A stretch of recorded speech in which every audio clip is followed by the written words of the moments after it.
Առողջունում եմ մեր բոլոր ռադիո լսողներին եւ ռադիոդիտողներին Digitech-յան մեր տաղավարից գործարար ալիքներ դուք դիտում եւ լսում տաղավարում աշխատում է Լիաննա Խաչատրյանը եւ այս պահին մենք հյուրընկալել ենք Զգոն ընկերության, Զգոն ապրանքանիշի համահիմնադիր Գայանե Մանուկյանին, բարև ձեզ։ Բարև ձեզ։ Գայանե ջան, բոլոր տարբեր ապրանքների մեջ աչքի է ընկնում ձեր Զգոն պայուսակը, ես ծանոթ եմ ճիշտ ասած։ Հաճելի է, որ աչքի ընկնում։ Հա, ես ծանոթ եմ ճիշտ ասած դեռևս մտահղացման ընթացքից, երբ դուք ներկայացնում եք, որ ունեք նման պայուսակ ստեղծելու մտադրություն եւ որքան հասկանում եմ արդեն հասել եք ձեր ուզածին, ունեք բավականին կոմպակտ հավաքված պայուսակ, որը թերևս ցավոք սրտի Հայաստանի Հանրապետությունում եւ ոչ միայն այսօր աշխարհը այնպեսին է, որ բոլորիս պետք է թե աշխատավայրերում, թե տանը պայուսակ, որ իր մեջ ներառում է, որքան ես եմ հասկանում, առաջին օգնության եւ արհավիրքի Աստված չանի, արհավիրքի դեպքում ձեզ առաջին անհրաժեշտության պարագաները եւ այն պարագաները, որոնք ձեզ կարող են անգամ կյանքը փրկել, Այո, կարող են միանշանակ։ Գայանե ջան, խնդրում եմ ներկայացրու ինչ կարելի է գտնել Զգոն պայուսակի մեջ։ Այստեղ մենք ունենք Զգոնը տագնապի պայուսակ է, կամ ինչպես ասում են այլ կերպ, փրկող պայուսակ։ Զգոնը շատ երկրներում ստանդարտ է, այսինքն սա պարտադիր պայման է եւ եթե անգամ տանը կամ աշխատարում չունես, կարող ես տուգանք ստանալ պետության կողմից։ Այսինքն քաղաքակիրթ ամբողջ աշխարհը եկել է նրան եւ սա պարզապես շատ հասարակ հաշվարկ է, որ այս պայուսակը արհավիրքի կամ ճգնաժամային իրավիճակի ժամանակ 24-ից 72 ժամ ժամանակով կարող է երկարաձգել ձեր կյանքը։ Եթե այլ փրկության միջոցներ չկան, առաջին օգնություն չկա։ Այսինքն սա պարզապես բարձրացնում է շանսերը, որ ձեզ կգտնեն եւ կփրկեն։ Այո, եւ կա նաեւ այս մասին խոսող շատ պարզ ստատիստիկա, թեկուզ եւ վերջին Թուրքիայում տեղի ունեցած երկրաշարժը, որը մեծ արհավիրք էր եւ շատ զոհեր տվեց, այդ արհավիրքի զոհ դարձած քաղաքացիների մեծ մասը փրկվել էին, որովհետեւ տան ունեին պարտադիր պայմանով տագնապի պայուսակ։ Զգոնի մեջ կարելի է գտնել առաջին անհրաժեշտության պարագաներ, ջուր, բազմաֆունկցիոնալ դանակ, որը որ կարող է դժվար իրավիճակում օգնել ձեզ բացել ինչ-որ բաներ, պահածոներ օրինակ, կամ ինչ-որ ազատվել կապանքներից, եթե ընկել եք կապանքների մեջ, ջրակայուն լուցկի, որը ինչի ջրակայուն լուցկի, որովհետև եթե օրինակ փլատակների տակ ես եւ կա գազի արտահոսք, կամ էլ դու կրակայրիչ օգտագործելու իրավունք չունես, առհասարակ կրակ օգտագործելու իրավունք չունես, բայց եթե թրջվել է պայուսակդ եւ դու անտառում ես օրինակ, ապա ջրակայուն լուցկին քեզ կօգնի։ Տերմոթիկնոց, որը որ մեզ օգնում է ցուրտ ժամանակ ջերմանալ եւ այրվածքների ժամանակ զովանալ, սա շատ կարեւոր է։ Մեխանիկական եւ էլեկտրական ինչ են ասում, լուսատու, ֆանարիկ, փոքրիկ ջահ ֆանարիկ, որը որ ինչ-որ չափով հիշեցնում է 90-ականների մեր ունեցած լուսատուները, բայց ինքը նաեւ ունի մարտկոցով լիցքավորելու հնարավորություն։ Արագ սնունդ, որը որ երկարաժամկետ սնունդ է, եւ իհարկե սա էլ նույնպես պետք է տարին մեկ թարմացնել, բայց սա համենայն դեպս ամենաերկարաժամկետ սնունդն է, որ այս պահին մենք կարող ենք առաջարկել, որպեսզի լինի պայուսակի մեջ, բայց իհարկե բոլորը կարող են համալրել այն իրենց սնունդը երևի այն է, որ մենք կարող ենք շատ ինդիվիդուալ է մեր կողմից էլ ինչ-որ բան ամեն դեպքում այստեղ ճիր, որը որ եւ օգտակար է եւ երկարաժամկետ է։ Պարտադիր դրել ենք նաև աղացած մասուրի թեյ, ինչու, որովհետև սա շատ արագ ջրի մեջ լուծվող թեյ է, եւ այն իմունիտետ է բարձրացնում, դիմադրողականություն է բարձրացնում, արագ լուծվում է եւ շատ հետաքրքիր է, որ ունի նաև հակառադիացիոն էֆեկտ։ Մասուրի թեյ։ Բնականաբար ջուր, պարան, որը մեզ կարող է օգնել դժվար իրավիճակներից դուրս գալ, պարտադիր է պարանել եւ դեղատուփ։ Բայց սա ստանդարտներին համապատասխանող դեղատուփ չէ, սա տակտիկական դեղատուփ չէ, սա առաջին անհրաժեշտության դեղատուփ է, որտեղ որ դեղորայքները շատ փոքր չափերով են տեղադրված, այսինքն փոքր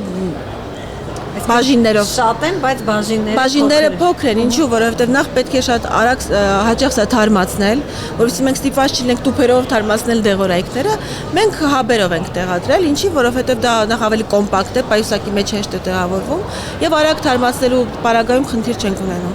Այստեղ կան առաջին անհրաժեշտության այն պարագաները, որոնք մեզ կօգնեն ճգնաժամի ժամանակ։ Եվ իհարկե ամենակարևոր բանը դա հակառադիացիոն փաթեթն է, զգոն հակառադիացիոն փաթեթը, որն իր հետ ունի նաև թորած ջուր, որտեղ մենք կարող ենք լուծել այն հաբերը, որոնք ներսում տեղադրված են, բայց այս փաթեթը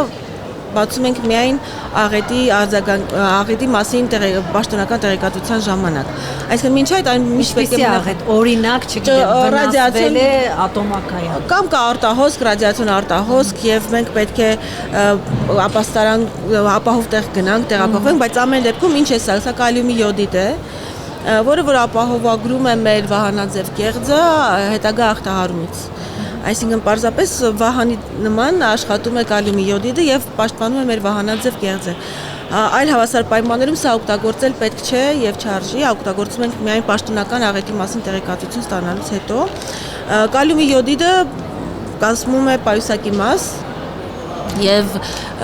սա պարտադիր պայման է տանու ունենալը։ Իսկ առանձին հակառադիացիոն նյութերը չեք վաճառում։ Առանձին հակառադիացիոն փաթեթը նույնպես վաճառվում է, կայքում այն կա, որովհետեւ պայուսակը իհարկե շատ ավելի ձեռնտու է միանգամից պատրաստի գնել, բայց մենք գիտենք, որ կարող են գտնվել մարդիկ, որոնք մեծ հաշվով իրենք էլ պայուսակը պատրաստել, բայց հակառադիացիոն նյութ հաստատ չեն գտնի։ Նախ խորհուրդ է տրվում ինքնուրույն պատրաստել այդ պայուսակը, որովհետև կան բաներ, որոնք ինդիվիդուալ են, օրինակ տաք գուլպաներ, տաք հագուստ, եւ այլն դու միևնույն է ինքդ ես համալրում, բայց ինչ որ քրոնիկ հիվանդությունների դեղեր հատուկ են, այո, մենք չենք կարող իմանալ դա։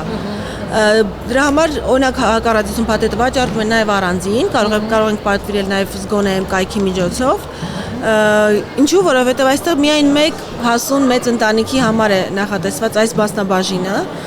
այսինքն երկու մեծահասակ եւ երկու փոքրահասակ, եւ այն կապահովի միայն 72 ժամ։ Միայն 72 ժամ, այնպես որ եթե ուզում ենք, կարող ենք ունենալ ավելի շատ քանակությամբ փաթեթներ տանը։ Շատ լավ, եւ վերջին հարցը, ինչպես ձեզ գտնել։ Մեզ կարելի է գտնել զգոնեմ կայքով, բոլոր մեր հետադարձ կապի համար նախատեսված կոնտակտային տվյալները տեղադրված են կայքում, եւ կայքում տեղադրված են նաեւ այն ուղեցույցերը,